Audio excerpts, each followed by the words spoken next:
Look at that. What a great shot that is with a pretty blonde hair. My goodness. You know, it's not often we get females on the set and never have them come twice for some reason, but Dorrie Stutz is with us. Dorrie Stutz is a real estate expert out of San Diego, California. Dorrie, thanks for coming by today. Thanks for having me. Okay, let's get this clear here, because there's lots of different types of real estate. Because I know we talk about Nina, your fiance. Russ is getting married in June, by the way. Oh, you are? You don't ask him what year. Just don't know which June. It's a good month. Russ isn't avoiding marriage. I'm just avoiding divorce. That's exactly Thank right. you. I think How are that's we doing good. on time? Yeah, thank you so much. These are the jokes, folks. So there's what do they call that real estate she does? Industrial real estate, rental, timeshare real estate. Then there's commercial real estate, and you do residential real estate. Residential real estate. And that's just buying and selling houses. Yeah. Okay, let me give you a little data about the real estate industry. So, unlike quantitative easing, which is basically the printing of money so that you can buy your own stock, it's like being the banker in monopoly. Okay, which is what happened in the stock market. All right, the only bailout, unlike the banks, unlike Wall Street, unlike almost every other financial sector, the only bailout that real estate has was a Troubled Asset Relief Program, TARP, if you recall. Oh, I remember that one. And TARP, by the way, was interesting because at some point, the regulators got so onerous with banks that the banks couldn't lend money. And here's what happened. Banks can only loan a certain amount of money based upon their assets. Right. And those assets can be in cash, in securities, in real estate, in gold. Those securities were mortgage-backed securities, a big part of that. And when a stock goes from 100 to 0, those securities are worth nothing at that point, which caused the banks not to be able to lend. So the government injected some cash, and they held onto the cash because suddenly the regulators were so onerous about underwriting guidelines that you could even apply for a loan, and the loan committee would say yes, but the underwriters would say no, or the regulators would say no. So for you guys, it was tough for a while, wasn't it? It was. So tell me, how did we fare out of that? Because the real estate industry is the only industry that got out of this without a bailout.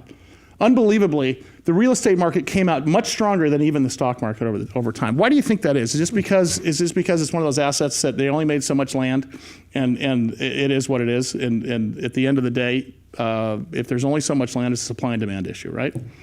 I think it's just the American dream. Everybody wants to own a home. Do they still want to own a home? They still do. I think that as far as my clients are optimistic about the market, they want to buy. Younger? Is it younger people buying into homes or guys like me? Because I really don't want to own a home. I'm thinking, boy, if I rent here for a year, I could go to Boston for a year, rent a nice place, and if the toilet breaks, it's, hi, Jimmy, or whoever the owner is, come over here and fix your toilet, because I'm renting. So that part of it I like, but I think that's also because of my age, right? Younger people trying to get in, start a family. I don't know. Tell us, who's buying houses these days? Well, we have the first-time buyers. We have a lot of VA buyers coming into San Diego, but we have a lot of people that are recovering from the housing market crash that are now being able to buy again. So people that had distressed sales before are now able to get into the market and buy.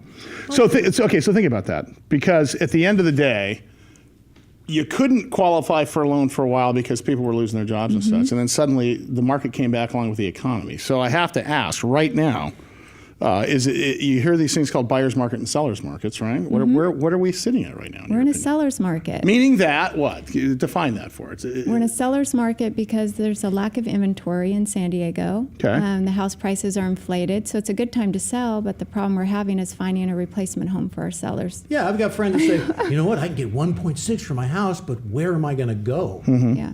And where do they go? They just go knock out a wall, remodel, put in some new carpet, new windows, and they think they got a new place for $50,000 or whatever. Yeah, rather than move and then go buy. So we now, all right. So let me switch the pages for a second. Especially in Southern California. Well, see, and by the way, Southern California is like New York and Dallas and in high ditch areas. What about areas across the country? When you talk to your friends across, I'm sure you have real estate experts across the country you've talked to. Is it the same thing everywhere? Is it a seller's market across the board? Because it sure seems like it to me. Well, housing prices are up like 6%, like nationwide. So I would say that's a seller's market, right? Seller's market. The one of the things that we do here, we've raised a pile of money for Challenge Athletes Foundation and Operation Rebound, and of course we broadcast every day here on the air on Armed Forces Radio Network in 175 countries and all the ships at sea. So we have a special place in our heart on this program for veterans, and we have bitched and complained about the Veterans Administration for a long time, and there is a real lack of affordable VA housing, isn't there? In San Diego, yes. So how do you resolve that issue? Because I mean, let me just talk about market drivers. I mean, the military is the biggest market driver in Southern California, and I will tell you this: we're not the only city like this in the country. So when you've got the biggest employer in the 8th largest city in the United States and a lack of affordable housing, how do you fix that? Is there any way? I mean, with clients that I work with, I'm taking them to Temecula again to buy houses because they can get into Dorrie's a nice ducking home. insects in here. Courtesy of something like that. That's okay. Sorry. It's something. It's okay. But you know what? Used to be a beehive, now it's a wasp nest. So he's a honeycomb. Hey, that's live national television for you. So, okay, answer the question again because I lost you. So when there is a lack of affordable housing for VA, I would also assume that means there's a lack of affordable housing for first-time buyers. Oh yeah. Same thing. Anything between $350 and $600 is a struggle. $350 and $600, Russ.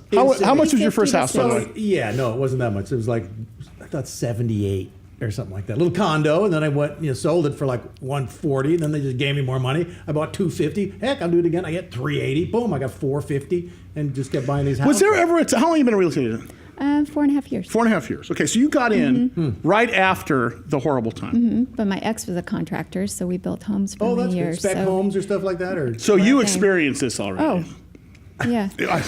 He's about to cuss. Oh, She yeah. almost said a bad Oh, word. yeah. No, I didn't. No, honestly though, well, that's all right. Russ does. Another week she would have been over it. Thanks for bringing it up. Yeah, no kidding.